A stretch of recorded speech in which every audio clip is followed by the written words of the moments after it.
We all know how important it is to address the threat of climate change and get America ready for its impacts, but over the last few years, climate change efforts have suffered setbacks. Today's panel discussion that we're about to enter into features a United States Senator and leaders from the business, environmental, and labor communities, all of whom are focused on how we get addressing climate change back onto the national agenda. To moderate this panel, we're pleased to have Brian Walsh from Time magazine.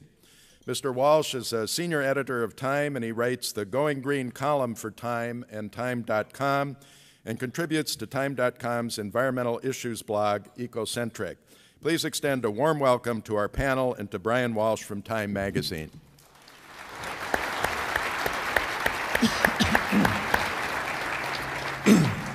Thank you very much. It's very great to be here, to be on this panel as well, to talk about this very important subject. 2012 was really the year when I think climate change hit home for a lot of Americans. We experienced a record-breakingly warm winter and spring last year. The Southwest, much of the Midwest, experienced just a catastrophic drought that shriveled corn crops, destroyed pasture land. And then, of course, we experienced in the fall Superstorm Sandy all up along the East Coast, causing tens of billions of dollars of damage, really showing visuals of what we're likely to see in a warmer world. At the same time, though, climate change as a political issue kind of disappeared in some ways from the national agenda. It wasn't something that was talked about a lot during the 2012 presidential election. The chance of action seemed to slip away. But now we're in 2013, there's a new opportunity here. We saw the president certainly talking a lot more about climate change, starting with his inauguration speech, going on to his State of the Union speech. We have the possibility of executive action on carbon regulations for the energy industry that could make a big difference. We have a new Congress as well. So as well, Americans are actually saying that they're interested in this issue. There was a recent poll from Stanford University that said more than 80% of Americans want to see action on the rising sea levels and other dangers we're likely to see from climate change. So the question, I think, for this panel is really how do we get this issue back on top of the national agenda where it deserves? Where do we find the areas of cooperation between politics, between labor, environmentalists, and big business as well? So we have a great panel here to talk about it. Going from my right, first we have Kevin Anton, who is the Vice President and Chief Officer of Sustainability at Alcoa. To his right, we have Kevin Knobloch, who is the President of the Union of Concerned Scientists. To his right, we have U.S. Senator Sheldon Whitehouse of Rhode Island. And lastly, we have Leo Gerard, the International President of United Steelworkers. Stop that, too. So I'm going to ask each of the panelists to talk very briefly about where they're coming from in this subject, and then we'll have a conversation here on stage. Senator Whitehouse, maybe you could start. Sure. First of all, let me thank all of you for being here and the Blue-Green Alliance for putting this together, because to the extent that your question is what can we do to make a higher profile for this issue, meetings like this and occasions like this actually answer that question. For quite a while, we've been timid about standing up for what we know the scientific facts to be. I think we got knocked down by a very powerful propaganda campaign by the polluting industries. As you pointed out, the weather changes that we've seen, the sea level changes, have pushed back the public opinion so that the propaganda campaign is, I think, of less and less effect. And now I think it's our task to try to make sure that climate change lines up right behind immigration and gay rights as an issue where the Republicans see that if they stick with this, they're going to run off the cliff like lemmings.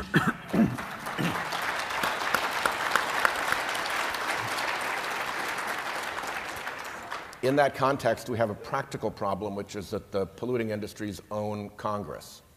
So there really has to be, in my view, as a predicate, there has to be strong executive action. As Alcoa pointed out in a letter in response to our bicameral task force appeal, most folks in the business community would prefer a legislative solution to an executive regulatory solution. But the industry isn't going to be able to do anything about that if they've stopped either solution. So it's absolutely key that we all put pressure on the White House to take this issue seriously, to not just talk the talk, but actually get out there and walk the walk as well, and to prove that this is a serious issue for them. Great. Thank you very much, Senator. Kevin Knobloch. Thank you, Brian, and it's a privilege to be with all of you today. I completely agree with Senator Whitehouse that this is an important moment, but it only becomes an important moment if we push it over into a place of action. That, in my sense, is that the science, the economics, and the politics of climate change and clean energy are rapidly evolving in a positive direction. So what I mean by the science rapidly evolving is that the body of climate science is now extensive, it's robust, it's held up under scrutiny, and it keeps expanding. We've actually, one of the things that the government has done well, and the research centers in academia across the country have done well, is really expand investigation of this climate phenomenon. And so the body of climate science is very robust. And in fact, what we're seeing in terms of on the ground, whether it's the melting polar ice caps or the extended drought in the Midwest this past summer, or accelerating sea level rise, is an acceleration, a quickening of these climate impacts and climate changes well beyond any or most models and projections that climate scientists have developed to date. That means we're well equipped. We have that knowledge on which to act. Brian talked about all of those climate impacts we've seen just over the last 2 years. So millions of Americans are now connecting the dots between climate-influenced events, extreme weather, and climate change. And they're actually concluding that those climate scientists were right all along, and that those climate deniers who were trying to inject doubt into that science actually had a cynical agenda. You know, we're not, I'm from Boston, and, you know, we all were hit very hard yesterday by that act of evil up in Boston. It did remind me that we're not very good at preempting, at recognizing a coming crisis and acting ahead of time. But on climate change, we now no longer have any excuse, because not only is the science informing us, but the technology is on hand, and you'll hear from Kevin from Alcoa and many others over this conference to confirm that the technology is really coming along very quickly and is available to us. And then, as the Senator said, now it's about the politics. And there, you look across the country, there's a lot of exciting leadership happening. Not only the wind and solar industries have they doubled in capacity and in jobs created and power produced over the last 4 or 5 years, but most of that has happened in red and purple states. You have Republican governors like Sam Brownback in Kansas, and John Kasich in Ohio, and Terry Branstad in Iowa, who are bullish about renewable energy because those industries and those jobs have helped pull those states out of the deep, deep recession. So there's a lot of molecules flowing around that really are going to come together if we, individually and collectively, take those pieces that we've been blessed with and turn them into action. Let's drive this forward. Thank you. Thank you. Leo. Sort of the question that Brian asked about why are you in this or what's your organization doing, I can't help but think, as I mentioned yesterday at our forum, about growing up in the most polluted place on the planet at the time. I grew up in a mining community called Sudbury, and I won't rehash what we had to do to straighten that out. But for me, it's really quite simple. I want my grandkids to live and I want my grandkids' to live on a planet where they don't have to worry about the water in the air, don't have to worry about the melting ice caps, and can have decent jobs. And then when I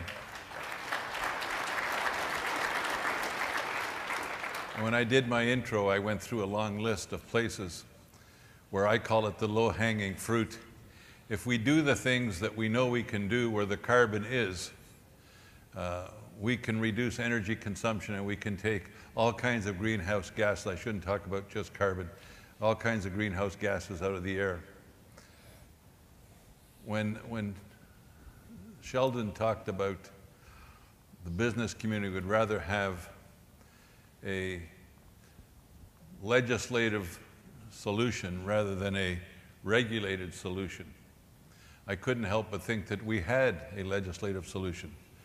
It wasn't perfect. It was the Waxman-Markey. We helped get that passed, as Alcoa and other employers did. Even the steel industry was with us on getting that because they knew what the path was. But not on Sheldon's shoulders. But the broken system in the Senate prevented that from even getting to a vote. And so then we got pushed back. And now, since that 2010 ungodly election, we've had the climate deniers thinking that they're winning in Congress. And in my view, we have to hold every Republican member of Congress who wants to be a climate change denier and deny us the jobs that I talked about for my kids and grandkids. We have to go into their congressional district and hold them responsible, just like we're trying to hold them responsible and are going to hold them responsible for some of the crazy votes that they're taking or some of the stuff they're preventing from happening. I don't want this generation, my generation, to be the generation that destroys the planet. And so me, it's fairly simple.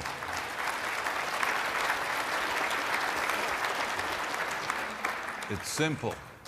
It's about the future of our kids and grandkids, and it's about having an economy that can deal with the issues at hand. And if we deal with those issues, we'll be at the front end of the research and development on all of the clean environment technology, and we will regain manufacturing, we'll regain the lead in manufacturing, and we'll have family supporting jobs, not just for our generation, but the generations to come. And if we fail, those jobs will be somewhere else. And I want to hold every Republican climate denier accountable for that so that we kick their ass out of office. Good on you.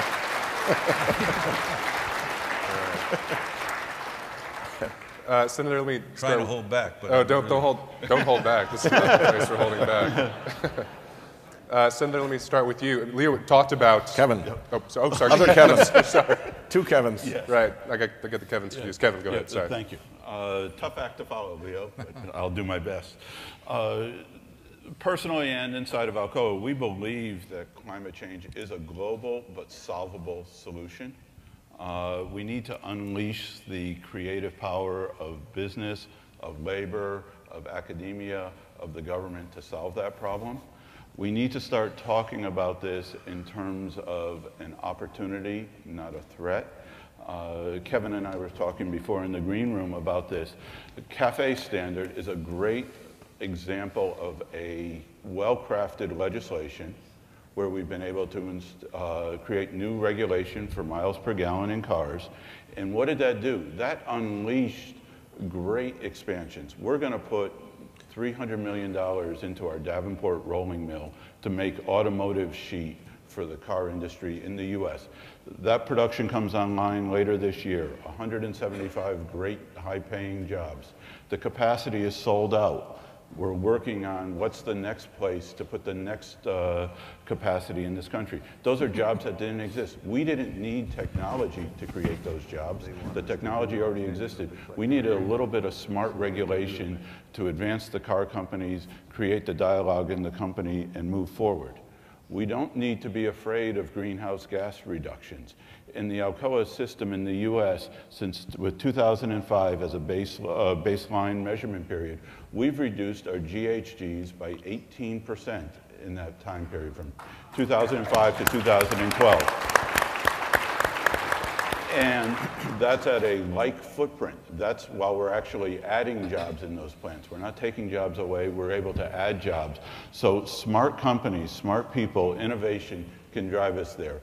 Both Leo and the senator spoke about the desire for legislation versus regulation, and we firmly believe that's the path. We cannot give up on going down that path.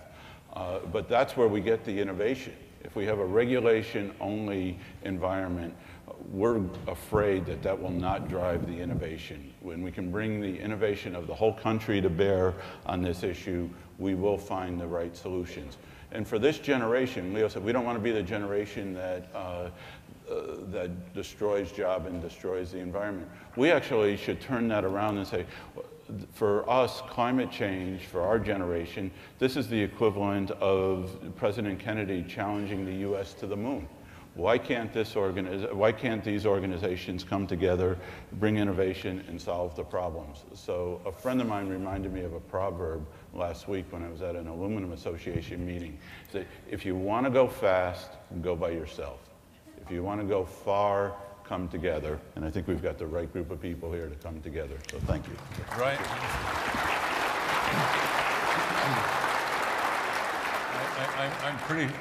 I'm pretty sure most people in the room don't know this fact, but when Kevin raised it, I wanted to make sure that I told you we helped create the Apollo Alliance. And we created the Apollo Alliance prior to the Blue-Green Alliance, exactly on the basis of what Kevin said. We call it the Apollo Alliance because we said we could do the same thing on the environment that President Kennedy did about going to the moon. And I lose track of time. About a year ago, the Apollo Alliance and the Blue-Green Alliance merged together. So Blue-Green now includes Apollo. And so we're going to go to the moon together. Great. All right. Thank you very much. Now we are going to questions. Senator, we were talking about the preference for a legislative solution. We had in 2010, we always, Waxman Markey did make it through the House, and then of course it sort of petered out in the Senate. We have a different Congress now. Is there a chance of any kind of legislative action on this issue in this Congress, or even maybe looking ahead 2-4 years down the road? The only things that will prompt legislative action are, first, disasters continuing to the point where the deniers are really on their heels and the public becomes more engaged. That obviously is an unfortunate path to have to travel to get there. The second is strong executive action that forces the issue, because if the industries that are causing most of this pollution are looking down the barrel of a very strong regulation coming out of them at EPA, a very strong purchasing standard coming out of the administration, there are a whole array of ways in which the administration can raise the pressure on them, then they're going to say, wait a minute, let's try the legislature. And when the polluters who control Congress decide that they want Congress to act, the environment changes dramatically. And the third way is a long way, but I think we can get there, and that's simply to be much more active on this so that the Republicans get to the tipping point of understanding that in the same way that they are not just morally, but also generationally and demographically wrong on immigration, not just morally, but demographically and generationally wrong on gay rights, they're also not only morally, but generationally and demographically wrong on climate. And there are smart people look ahead and say, this is the end of the party if we go off this cliff, and we've got to recalibrate. Those are the only three vehicles that I see. The only one that can be deployed quickly and without disaster is getting the executive branch to take this seriously and move forward. And in defense of the Senate, I will say that I think the White House went south on us before that bill came up, and the signals from the White House were don't bother. Is that changing now, do you think? We'll see. The talk has changed. Kevin, Anton, for business, how does this work? How do you make climate change work for manufacturing? And also, if it is indeed the regulation is the route we have to go to more immediately, are you all right with that? I mean, the sort of standard for businesses, regulation is something we'd rather see less of, not more of, but is it different in this case? Yeah, we'll answer the second bit first. We really do struggle with regulation, again, because of the points I made before about it stifles innovation, it's one size fits all. How do we make climate change work in our business? By participating, by helping get the right legislation written, many of the places we operate around the world already have climate change legislation. We operate in Australia. That's been successful. Quebec is being introduced as we speak.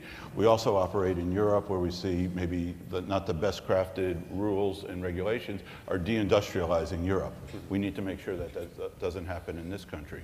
But again, as we look at it, the greatest lever we all have is energy efficiency.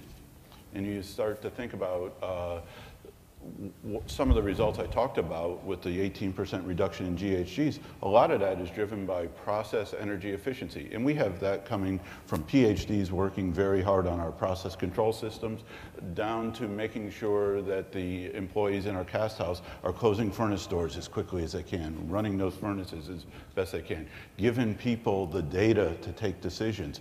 We go through that all. Last year in Alcoa, we had 520 individual energy efficiency programs going on in the company. We saved almost $75 million doing that. There wasn't a project in there that had a greater than 2-year payback. So you talk about, this is why I think it's an opportunity. There is still so much low-hanging fruit. And this is the 5th year in a row of us running an energy efficiency program with similar results. This is all doable, and it doesn't have to be scary. Leo, you know, there are those who, you know, they may accept that climate change exists, they may be worried about it, but they look at the economy, they look at unemployment, and they say we can't really afford to act now. This will actually hurt job creation.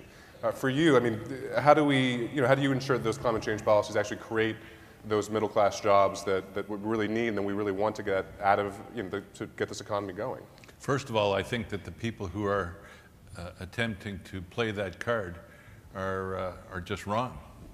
And again, I take it myself on an individual basis back to where I grew up.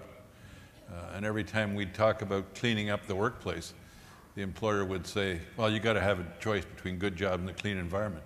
So we chose the clean environment. You know what? Our jobs just got better. They didn't get worse. The reality is that I actually believe that removing greenhouse gases, removing carbon, doing all of the things, becoming more energy efficient, doing all of the things that are there can lead to millions of jobs. Here's the difficulty, in my view. If we don't do it, someone else will. And I don't want to become even more dependent on wind turbines in China than we are oil from the Middle East. I think we can do that so that there's real jobs here. The one thing that was in Waxman-Markey that we thought was important was a border adjustment mechanism for those countries that in fact cheat. And the reality is that if we're going to make these kind of investments in the kind of things that we've talked about, schools, building, water infrastructure, pipeline infrastructure, all of those, we have to make sure that it has a maximum domestic content. Because if it doesn't have maximum domestic content, we'll be creating jobs in other countries. And if we do that, the thing that is most troublesome is if you really look at the facts, the research and development follows the manufacturing. So if we don't do the manufacturing here, then we won't do the R&D here.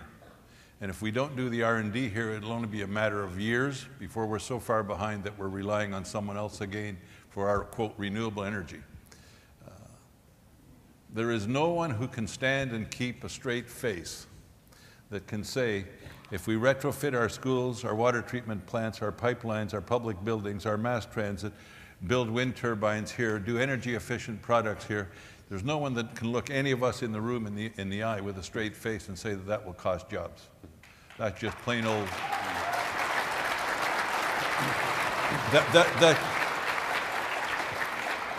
To quote an Irishman, that's just plain malarkey. It's one of the two big lies in this business. The one big lie, and Kevin knows this very well, is that there's some serious doubt about the science. That's a complete lie, and it's part of a propaganda campaign. The other is, if you go down this road, it'll cost you jobs. It's just plain wrong. Indeed, there are more green energy jobs in this country now than there are in the oil and gas sector. And I know that that's true because I was politifacted on saying it. And I got it true, so it's... Well, that's don't count on it. And it's growing. Yeah. The other point that I want to make, and we need to be extremely careful. Kevin Knobloch and I and others have talked about this. The new discovery of gas has to be exploited in the most advanced, scientifically, environmentally sound way. Because if we have another gas gold rush and people's wells start catching fire, then the energy opportunity is going to disappear, and it should. So for those that are in the oil and gas finding and distribution sector, they better do it right because they're messing with our future. And Leo, if I can add one more thing to that, I think we need to be careful and thoughtful about keeping that energy home and be careful about how we allow exports of that. We shouldn't with be you. racing. We'll do a coalition on that. Yeah, we already have one. That's pretty firm, I'm pretty sure. Kevin, you could talk a little bit about environmentalists. I mean, gas is one thing where certain environmentalists may diverge somewhat from business, from even from labor on this. Where do you see those areas where you can cooperate in a way that remains true to the science, remains true to what you see as most important for this country and for this planet? Brian, the key is that when you're trying to solve a problem and address a problem like climate change, like air pollution, water pollution, the key is to have a science-based standard. What does the science suggest that we need to clean up to what level? And be true to that. Don't compromise on that standard. The place to compromise, even if you want to call it a compromise, the place to have flexibility is in how you get there. And I think the fuel economy standards that we've seen during the first President Obama's term, which were also, by the way, greenhouse gas standards in parallel. The standards are very close to one another, but they were greenhouse gas standards, where we now have in place a standard that will double the existing fuel economy of the American passenger vehicle fleet by the year 2025. A phenomenal piece of leadership all around. And the other distinguishing thing about that piece was that the auto companies, organized labor, the United Auto Workers under Bob King's fabulous leadership was right there. The environmental community, the science community, they were all at the table. And that's what happened. There was a little pushback from the auto companies about, maybe can we weaken this? Can we slow walk it? But in the end, they didn't push very hard, or at least they were convinced and they gave up and focused on, are there ways we can, that's attentive to the kinds of things you'll worry about in a business and in a manufacturing facility, an operation. Are there ways we can kind of tweak this and give some flexibility to get there? And so it was a great success story. And now you have this interesting phenomenon on the so-called Tier 3 standards. The Clean Air Act that Congress passed and then updated in 1990 basically was all about cleaning up sulfur dioxides, nitrous oxides, particulates from tailpipes of our vehicles. It's an extraordinary success story because those pollutants are now something 99% cleaner than they were a couple decades ago because of that. Tier 3 is the last significant round of regulation from the Clean Air Act on tailpipe emissions. It's about cleaning up fuels. And there's this interesting thing happening where the auto companies, both domestic and foreign, are allied with environmental community and ultimately the EPA to write strong rules, because if we don't clean the sulfur out of the fuels, then that advanced technology that is now being put under the hood by auto workers and these companies won't perform as well. So we won't get the efficiency, we won't get the pollution cleanup that they're intended to get if we don't clean up the fuels. So you have the oil and gas industry fighting us now, but the auto companies are on this side and on the right side of this. So it's a phenomenal thing. And the last point I want to make in this, what this showcases for me They're not going to fight hard here either. Is the need for leadership. And I think, we've knocked heads with the auto company leadership over time, but I will proudly stand up and say, I think the leadership coming out of the auto industry, I'm talking about at the corporate boardroom level, the CEO, executive office suite, is tremendous, particularly GM and Ford, and that the leadership in the other corporate sectors, in the utility sector, in the airline industry, in oil and gas refining, really are now called to step up. And you know, you can argue that the auto industry has stepped up with their near and midterm commitment to driving down greenhouse gas emissions. Those policies are in place. It's now about fully implementing them. What about these other sectors? It's time to stop fighting this change and getting at the head of the parade and leading us forward. So Kevin, if you think about what you're saying about the automotives, from where I sit, it looks like the big three have now turned fuel efficiency into a competitive advantage. They've now agreed, everybody's agreed to a standard. They're now trying to hopscotch over each other and say, because the consumer now wants a fuel efficient car. We did a survey 3 years ago that suggested just over half the consumers, the first point in buying a car was fuel economy. We redid that in 2011. 85% of the consumers' first choice is now fuel economy. So they're using it as it's a great combination of the environment and business and profitability all coming together. And you're seeing the auto sector adding jobs again and starting to flourish again. It's exactly as my panel mates have said. This is good for the economy. This anti-regulatory movement, which is now decades old, which has been highly successful, misses the point that a smartly, thoughtfully crafted regulation trying to address a serious problem, when done well, can create markets for American-made goods and services. These are humans, designing these things, so not every regulation is optimal, not everyone is done smartly, but if you keep your eye on the ball, you're trying to solve this problem, and you bring the best ingenuity and innovation and thought to it, invariably you're going to create some new markets. And the smart capitalists see that and are there. And I think the auto sector now has come, frankly, full circle from the opposite place, and that's something to be emulated. Let me hop in because we're the most industrially diversified union in the country. And when Kevin and Sheldon talk about the auto industry, we have 350,000 of our members that make something that could end up in an automobile. Every one of them making an auto part is trying to do it in the most energy efficient way when they do it, but also seeing how their product will work. For example, Goodyear has invented a tire. I don't know anything about the science, but they've invented a tire that improves fuel efficiency because of its resistance level. That's tremendously important. We talk about the sulfur standard in our refineries. Well, we're the dominant refinery union in the country, and the industry didn't fight as hard as they pretended they were going to fight in California when we did that. Now they're crying and moaning and doing what they usually do because they only made $40 billion last year at Exxon. And so I talked with our vice president who's responsible for the oil industry and refining, and I said to him, Gary, what's our members say? He said, they're just happy to leave them keep crying. Go ahead and make sure you support this. So our members get it. And if our members get it, there's no reason why the rest can't get it, because they're actually in the refining industry and they know it's not going to hurt them very much. Senator, we're all sort of waiting a bit on the EPA right now. We're waiting for the confirmation of the next EPA head as well, Gina McCarthy. We think she's a terrific appointment, by the way. What do you actually want to see?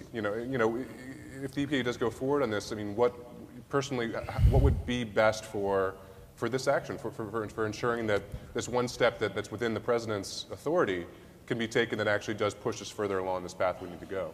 We want to see a carbon standard. We want to see it for existing power plants. We want to see the air regulations enforced, because a lot of particulate matter, soot, and other pollutants that are in the air, when you address them, you also, as a collateral matter, tend to solve the carbon problem. And that would be the most, I think, the primary focus we'd like out of EPA. But one of the reasons that Henry Waxman and I started the bicameral climate group is so that we could have a formal way for people who cared about this in both houses of Congress to get together and agree on where we should prod the administration to move forward, agree on what our legislation should look like, and have a forum where we can try to sort of gather the armies so that the coalition on this, which has been mentioned up here already, which is actually really broad. I mean, here's Alcoa sitting right here. Right. You've been mentioning the car companies.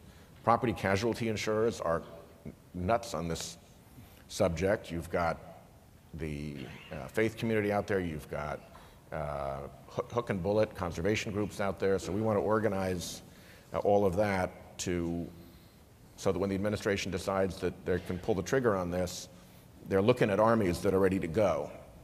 And you got to think about this like a field marshal thinks about it. You've got your divisions. How do you deploy them? When do you call them out? When do you call out your military is going to be an important signal from the president. When is he willing to have his top national security team make climate change and its national security issues a top issue? So it's, you know, there are a whole lot of fronts that we can push and prod them on, and also demonstrate to them that there are a lot of people that are ready to have their back and they don't have to worry as much as they might be thinking. Great. Now, I know this panel, I think, could talk about this issue literally all day, but we do have to wrap things up and move on with this conference. Thank you very much for a great discussion. And thank you again. Can I make one last request? Oh, sure. All right. This is an ask for everybody here in the room. I want to ask you to do two things. One, whenever you have the opportunity, do what you can to expose the propaganda campaign that is on the other side. The only way to fight it is to really put light on it, and we need to do everything we can to put light on it. The second thing is, I want your help to build a local, curated climate wiki, so that when I'm arguing with people in Washington about climate, I'm not quoting the IPCC or the Sierra Club. Because when I'm trying to impeach them in the trial lawyer sense with that kind of information, they love it. It's like getting their back rubbed. It's the best thing. They can go back to their base and say, those pointy-headed intellectual environmentalists really came after me, ha ha ha. What I need is the mayor in their home state who had to move the sewage treatment back because of sea level rise, the highway department that had to lift the highways because of storm surge, the local quail hunting group that has published in its document the changes in the habitat that are happening, the state university meteorological report that talks about climate change. Because when you set them at odds with their own states and their own officials, then you've got the weapons that you need to really move this forward. When you're only turning them against the national environmental community and creating that opposition, it's an opposition that they try to define themselves in. You are not hurting them, you're actually helping them. So help if you can, and contact my office if you're interested. We're in the early stages of trying to build a curated climate wiki where you can go to a state, click, and all the local good detail can be summarized.